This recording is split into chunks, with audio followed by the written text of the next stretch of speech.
All right. I think we are live. Not entirely sure, but we'll start anyways.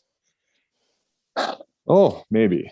Well, anyways, I am Derek with No Dog Left Behind, and I am at a remote location, so I could not live stream to Facebook. So here we are live streaming to YouTube, but it will be uploaded to Facebook as well.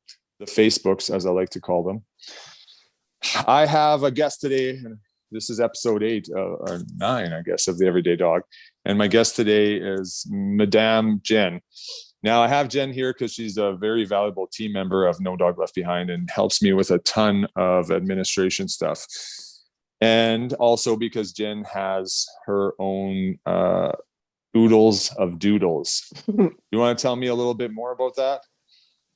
What do you do? I am a doodle breeder, and so I have a couple doodles and a poodle. Right. So reason why we brought Jenn on today is because she has some insights for you all to consider when you are looking for a breeder and how to select a breeder and, even potentially a puppy, and things to consider that, not everyone necessarily knows. So to lead into that, like, do you have a website? You got a Facebook page? What's the name here? I do have both a Facebook page. My Facebook page is a private one, though. It's Saskadoodle Companion Dogs. And that is also my website is saskadoodlecompanion.com. Okay, perfect.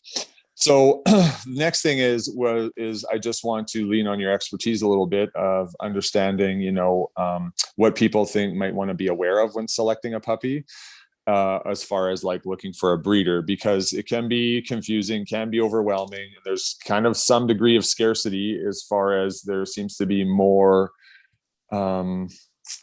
what's the word? There's more interest than supply. Right. So then sometimes it gets a little tricky with, well, where do I find a dog? How do I find a dog? Anyways, so the first thing I guess is just worth mentioning is, like, do you have any tips or considerations that people should be aware of, or red flags when it comes to, like Googling breeders for that matter? Yes, Googling breeders is an easy task. If you just Google dog breeders in Saskatchewan, it'll pull up a whole bunch of different arrows. Look into them, check their websites out, see if they have a Facebook account, reach out to them that way versus just jumping on Kijiji. Everybody wants to just jump on Kijiji and get the dog that's already been born or whatever. But if you're looking for a versed breeder, you want to look into their actual pages. Most breeders don't necessarily just throw them on Kijiji. Usually we start by going through people that have sought us out on our websites. Yeah. And with saying that, in my own personal experience, because I source like labs for facility and service work and so forth, is that most reputable breeders have waiting lists and don't tend to be the ones who are on Kijiji, being like, hey, I've got this litter to go. So I'm not saying there's anything bad or good about Kijiji. I'm neutral, but what I'm saying is that the people who are typically consistently offering well-bred dogs tend to have wait lists. So sometimes waiting, the extra 2 weeks to 6 months, depending on, the list, can be worth the wait. Would you agree with that statement? I do agree. And I do have, I've had a couple people that are waiting on my list for a while. They've reached out to me and already are like, I don't actually want a puppy until 2022. I just want to be on your list for 2022. So it's that kind of stuff is how breeders get their waiting list so long, right? Yes, I agree with you. Good. No, those are good examples. So what else, beyond just looking at a website and seeing if they have is there anything in particular that's like a really positive bonus that you see on a website? I would suggest that more people start looking for dogs that are health tested. You want the mama and the dad or the stud to be health tested against their genetic traits for their breed. For me, I do mixed breeds. So we have to health test against all three of the breeds that we have to make sure that they don't have anything that runs in any of those lines that could potentially be coming into our puppies. We also health test hips, eyes, hearts, lungs, and elbows. So we don't want hip dysplasia running in our line. So if one of my parent dogs were to have that, I would definitely be pulling them out of my program, because I don't want to sell you a puppy that could potentially have bad hips at 4. That's not a life for the dog or the owner that you want to have. So health testing is number 1 on my list when I'm looking for a puppy. I check the health testing and make sure that there is some form of health testing against the puppy, or like the parent puppies, the parent dogs of the puppies. Let's go with that. So that's typically how it is. Like, you health test the breeding pair to make sure that they are not prone to certain genetic predispositions, or that they both don't have the same thing. So you're going to definitely, have an issue with the puppies having some of these, issues with them. Right. So then, okay, that's a good thing to look for. Is there any health testing or whatever that's associated with the puppies before they're placed? We just do the, well, it depends. If you have something in your line, you would definitely be health testing to make sure that the puppy didn't pick it up. But we do just the regular vet checks before they go to their home. Right. So it's more of a preventative, hey, I don't want to breed these dogs that, have a propensity to have genetic illnesses. And then Right. the puppies just get, not just, but like they get their, checkups and on the veterinary routines that are advised for their age. Yeah, if you're picking a breed that has like naturally got bad, I shouldn't say bad, but eye issues or some form of health issues that will be in the line regardless, a lot of those breeders will actually go and test the puppies for those ailments to make sure that the puppies aren't getting those. We Right. don't tend to have that kind of stuff going through our line, so I don't have to. But I do know that there are breeders that will health test the puppies if there is something that could like show up in their line. Okay. So what about other positive things to look for on someone's website when they are, a breeder, for instance? For good breeding, it's on my website. I love to preach Avidog or Good Dog. They are a breeding college that is a ton of information that is like, it tells us how to make bomb-proof dogs so that they're not scared. They're good socialized dogs that are able to go into their new homes confidently, because if we can use their brain as the sponges that they are when they're first in the 8 weeks that we have them, then we can pass on puppies that have that kind of knowledge. So Avidog is good for that. Good Dog is good. Puppy Culture does it. Badass Breeding does that. There is an actual book for breeders. That's the title. So those things on the websites mean that the breeder itself is actually going above and beyond just having puppies in a house. They're making sure that the puppies are exposed to a lot of other different things to help make them confident dogs. So essentially, they're not only, potentially investing in the physical health and testing of the breeding pair, but they're also investing in the mental health of the puppies during those critical periods of the first, 7 to 8 weeks of their life that if you are not familiar with how things go, some people could miss out on appropriate, stimulus around those puppies that might put them at a deficit otherwise. Correct. And it's like for me to do it in our house with Mama here, if I know when the dog is going into, or the puppy is going into the first fear period, say, and I want them to kind of overcome the fear period, or like just before that, I would start to expose them to something that might scare them, but it's before the fear period, because there are certain weeks that happens. So I would try and catch it like a week before with Mama here. So, and then it's an instant gratification of reward by having food or something offered. So if the pup gets scared, then mama just comes right in and is like, no, it's nothing to be scared of. Look, I'll do it with you. And Right. she like corrects it right away. And then the pup's like, oh, all right, it's nothing scary. So then they do it again the next day. And sure enough, the pup has more confidence and isn't even timid against it. Right. So yes, you want them to be exposed to stuff while they have the parent dog here to tell them that it's okay. Yeah, because I mean, obviously dogs will model and mimic a lot of behavior from each other. So it'd be better, because it makes more sense to them to model that from another dog than us.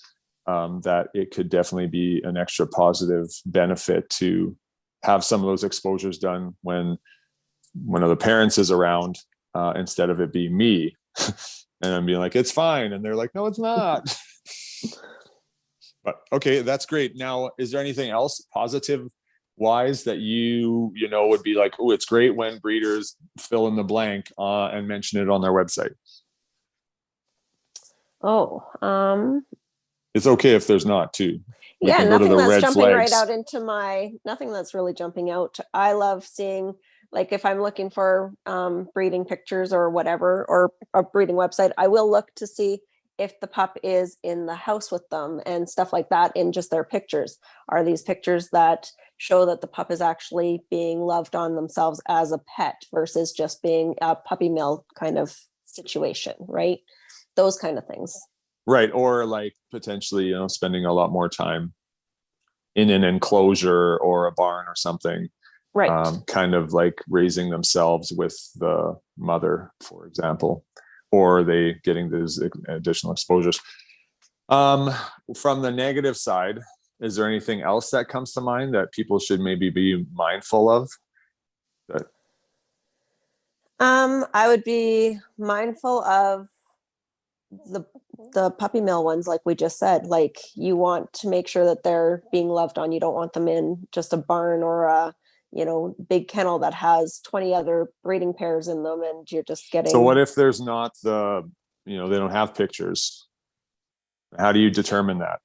Then I would actually reach out to them. I like to personally have conversations with the people that are on my list. I encourage people to reach out and talk to us directly, ask us their questions, and see if I have the right answer for them. Because most good breeders will be able to answer any question or find an answer to that question. Yeah. So one thing that came to mind too for me is that when there's a lack of transparency, where they like either will avoid certain questions or steer you to maybe ask you a question once you've asked them, or kind of could, obviously be a red flag where it's like, well, if there's a lack of transparency, is there something to hide? Exactly. And actually, on our website, just to make it even more transparent, not only do I just showcase the dogs that are in my house, but I actually have a photo gallery on my page that I update and show all of the beautiful puppies in their own home environments, to show that they are all succeeding and, they're with their people and still enjoying life. Yeah, for sure. Also, I think like when people get a little bit deeper into the process, or this is where, I mean, people can ask when they, are going to acquire a puppy, is another thing to be mindful of is like, well, how do I get the puppy? Am I coming to your house? Are we meeting somewhere? Because it's a red flag. Doesn't mean it's wrong or bad, but it puts me on alert if I reach out to a breeder and I'm like, hey, I want one of your labs. And they're like, yeah, no problem. This is our website and this is where the dogs are raised, etc. And it's like, okay, they're within driving distance, but they want to meet me somewhere. Mm-hmm. Well, yes and no. I've had both I've done both. I encourage people to come into my house and see that they are raised as my family members. My dogs are super spoiled, as you know. But I do encourage people to come to our house. However, with COVID right now, I can see that there's a lot more of the people going, okay, I'll meet you at a Tim Hortons, or I'll meet you somewhere, because there is that level of, for sure, the world has gone crazy, right? I think there could be a happy medium though.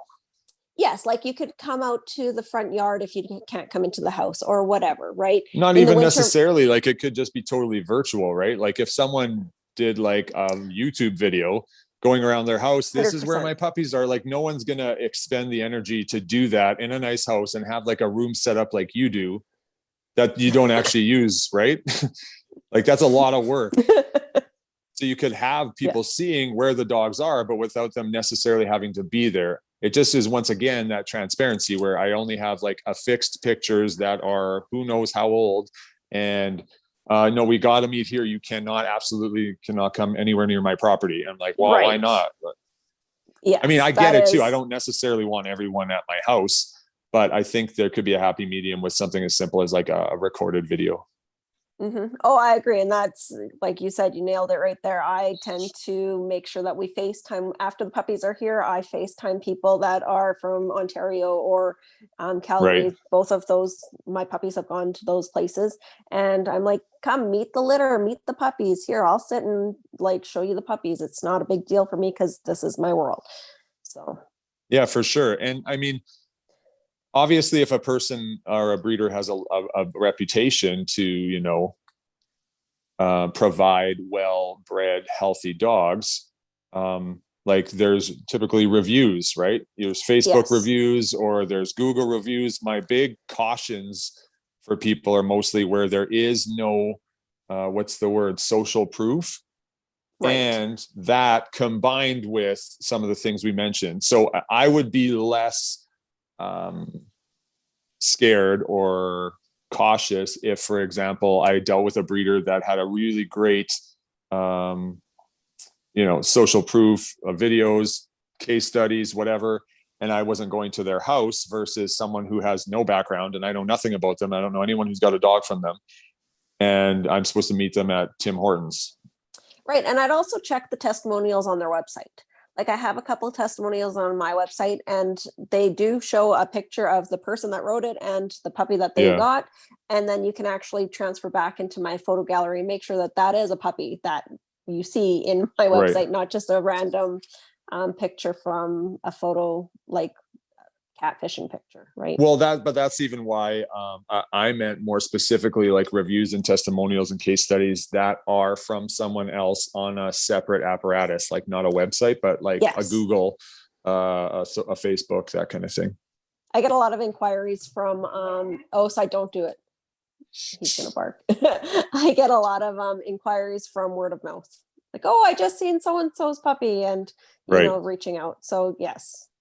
Yeah, for sure. Because that's social proof, just the old school kind. Yes. The traditional, we'll say, not old school, but okay. Now I have a question too, because sometimes people, and I've dealt with this in my own personal experience at the Humane Society through the years, doing work amongst, volunteering, working at the shelter and being contracted, where there's like a placement versus like where someone picks the dog or you place it. So like in my experience, sometimes people really get attracted to physical characteristics, which I get. Yes. But sometimes forget about the importance of like life when it comes to what their life looks like versus what the dog's energy is or their life is. So for you, can you explain to me what the differences are with breeders as far as, selection versus someone picking for you? Because I follow the Avidog program, we do puppy placements and not puppy picks. And I'm very specific. It is on my website that don't just think that you can come into my litter and be like, oh, I want this one because it came to me first. It's not going to happen. And I explain it to people where, well, I do a mixed breed, and I have 3 different characteristics that come out of my breeds. I have Australian Shepherds, I have Bernese Mountain Dogs, and I have Poodles in my lines. So each 3 different ones bring different characteristics to the plate, right? So you get the Australian Shepherd that could be super duper energetic and excitable and all of that. And then you get the Bernese that could be very low, just calm and cool and kind of a couch potato if he wants to be. And then the Poodle is just a poodle. They're wonderful. So then you get them, and I don't want somebody that has an active lifestyle that wants to go hiking with their pups and wants to do a whole bunch of activities outside and that, to end up with my couch potato puppy because Right. that's not going to be a good fit. It's not going to be a lifetime of fun for either of them. You want to pair the people with the dogs that are going to be active and want that. That being said, I also don't want my couch potato puppy to go into a family, or my active puppy to go into the family that wants to be a couch potato family and want to hang out at home, go on maybe 1 or 2 walks a week and watch TV, Why right? not? That's, which is totally fine. But then my active That's puppy not what is I going meant. to Yeah. drive them absolutely crazy, Right. right? It's because they're going to Yeah. want more exercise and be out and about. So you want a pup that's going to fit into your lifestyle, regardless of what it is. So that's why, and all puppies are cute. Like, it should always be temperament before looks. I preach and I go for temperament over everything. You want the right temperament for your world. Right. Yeah, and I totally agree with that. And I mean, I have breeders select for me too, with them having a deep understanding of their own dogs and the traits that I'm really specifically looking for with the work that we're doing.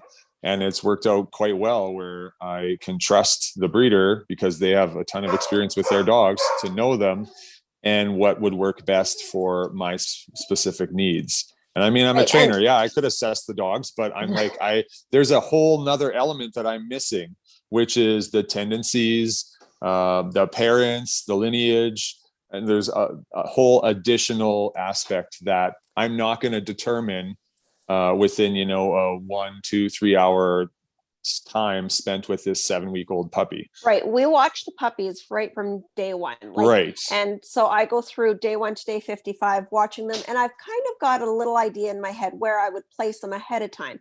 And I always watch for certain things coming out of which ones, depending on my application form.